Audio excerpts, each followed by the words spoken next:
जाहिर है कि मनुष्य अभी पकड़ा गया है, लेकिन ओंगर इसे खाने के लिए जल्दी नहीं करता है, क्योंकि उसका एक और महत्वपूर्ण उद्देश्य है, यह अपने लिए संतान का प्रजनन है।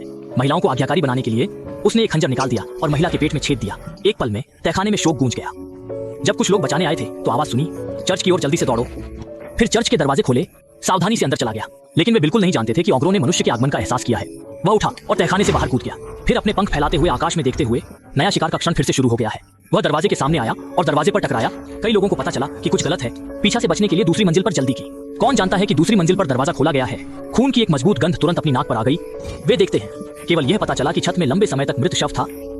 इस भयभीत दृश्य से कई लोग जगह पर रह गए। इस समय खिड़की से एक जोर से आवाज आई। अचानक अंग्रेजी अंदर आया। काले पोशाक विशेष रूप से शानदार दिखती है। भाई दाढ़ी ने अपनी बंदूक उठाई और क्यूई का सामना करना शुरू कर दिया, लेकिन ओंगर असामान्य रूप से शांत है। इसके बजाय उन्होंने अवमानना का इशारा किया। भाई दाढ़ी ने निर्णायक रूप से ट्रिगर खींच लिया। गोलियां लगातार ओंगरे की हथेली में प्रवेश करती हैं। एक बड़ा छेद बनाया।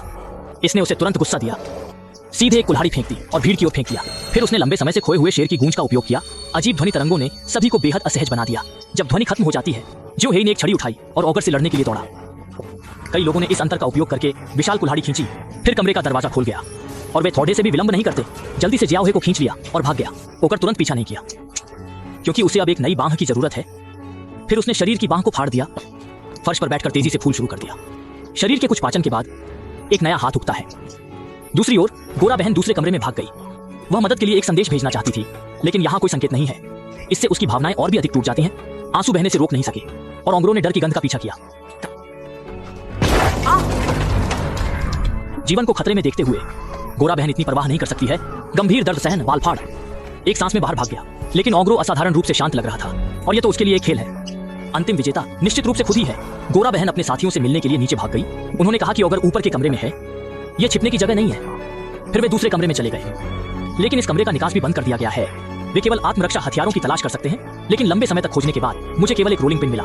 जैसे ही लोग निराशा में गिर गए, छत फिर से हिलाने लगी। तो फिर एक लड़की ऊपर से गिर गई। जियो हेई ने करीब से देखा और पता चला लड़की वह लंबे समय से याद की प्रेमिका अन्ना थी। ये पता चला कि उसने बहुत पहले ही ओंगरे द्वारा गिरा दिया गया खंजर का उपयोग किया, रस्सी काट दी और भाग गया। लेकिन यह लंबे समय तक रहने की जगह नहीं है, इसलिए वे एक दूसरे की मदद करते हुए बाहर निकलने की तलाश में अन्य मंजिलों पर भाग गए। तीसरी मंजिल पर दरवाजा खोलकर मैंने कोने में एक फोन पाया। आंखों को एक साथ भागना मुश्किल है, बस ओगर द्वारा व्यवस्थित जाल में कदम रखा। वह दर्द से मुस्कुराया। यह देखकर टीम के साथी मदद करने के लिए जल्दी हो गए। जो हेई ने पुलिस को फोन करने के लिए एक तरफ फोन उठाया। हालांकि जैसे ही शब्द गिर गए, उसने एक आंकड़ा अचानक दरवाजे के बाहर गुजरते देखा। इससे पहले कि शाओहेई प्रतिक्रिया करता है, फोन अचानक एक बल द्वारा कोने में खींच लिया गया। जाहिर है कि ओगर बाहर घूम रहा है। उन्हें चश्मे वाले आदमी को उठाना पड़ा और फर्श पर नीचे भागना पड़ा, लेकिन ओगर लंबे समय तक इंतजार करने के लिए कई लोगों के पास आया है। गोरा बहन इतनी डर गई कि उसके पैर मौके पर नरम हो गए और जमीन पर गिर गई। जब वह उठने और भागने की कोशिश कर रहा था तो बहुत देर हो चुकी थी। उन्होंने गोरा बहन को दूर खींचा देखा, लेकिन वे कुछ भी नहीं कर सकते, केवल दूसरे कमरे में छिपा सकते हैं और छिपना जारी रख सकते हैं। यहाँ विभिन्न अजीब सजावट है। छत पर तरल बूंद भी गिर रही है। फिर वह खाई के साथ फर्श में बहता है। वेदी के सामने रखे गए पत्थर असाधारण रूप से स्पष्ट है। वे उसे धकेलने के बाद वे चौंका गए। महामहिम ने दर्जनों मृत शवों को लटका दिया। इस भयानक दृश्य को देखते हुए सभी को कांप लगी। कुछ विचार के बाद उन्होंने इसे जाने देने का फैसला किया। केवल ओगर को मारने से ही जीवित रहना संभव है, तो उन्होंने एक अच्छी तरह से चाल बनाई। जियाओहे और अन्ना नीचे मौके का इंतजार कर रहे हैं। बाकी दो लोग ओगर के निशान खोजने के लिए ऊपर चले गए।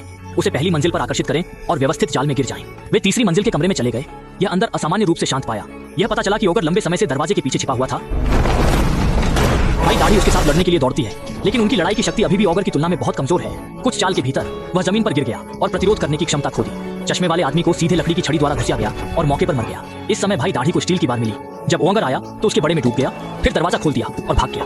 अपने साथियों से मिलने के लिए पहली मंजिल पर आओ, और ओगर अगले सेकंड का पालन करता है। अन्ना दरवाजे पर खड़ी थी और उसकी आंखें आकर्षित की गई। दोनों चुपचाप छत पर चले गए। अन्ना चर्च के द्वार से बाहर निकलने के बाद घुटने टेक कर फिर उसने अपने हाथ खोले और खुद को भोजन करने के लिए तैयार किया, क्योंकि जब तक आप भ्रूण खाते हैं तब तक एक छोटा ओंगर होगा। वह अन्ना को उठाने का इंतजार नहीं कर सकता। अगले कदम की योजना बना रहे हैं। अन्ना ने अचानक अपने पीछे से 2 डांट निकाले। अचानक भोजन के कानों को छेड़ो, फिर 2 और डांट निकाले और उन्हें फेंक दिया। सटीक रूप से ओंगरे की आंखों को मारा। दृष्टि के बिना ओंगरों की लड़ाकू शक्ति तुरंत बहुत कम हो गई। केवल हाथ लहराते हुए और अनजाने में फूल सकते हैं। और छत पर 2 लोग अनगिनत कठिनाइयों से गुजरते हैं। आखिरकार छत पर बिजली की छड़ को हटा दिया गया। उन्होंने ओंगरों पर बिजली की छड़ को इंगित किया और जाने के लिए तैयार थे। अन्ना की एक चिल्लाहट के साथ दोनों ने इसे एक साथ फेंक दिया। ओगर को सीधे नरक में भेजा। मुझे लगा कि सब कुछ खत्म हो गया है, लेकिन इस समय कौवे के झुंड को बुलाया गया लग रहा था। छत पर 2 लोगों पर हमला किया गया। भाई दाढ़ी गलती से गिर गया और मौके पर नफरत पी ली। जो हेई चर्च में घुसने से बच गया। कौवे आखिरकार ओगर के पास उड़ गए। थोड़ी देर बाद इसे खाया गया। पुलिस भी घटनास्थल पर पहुंची।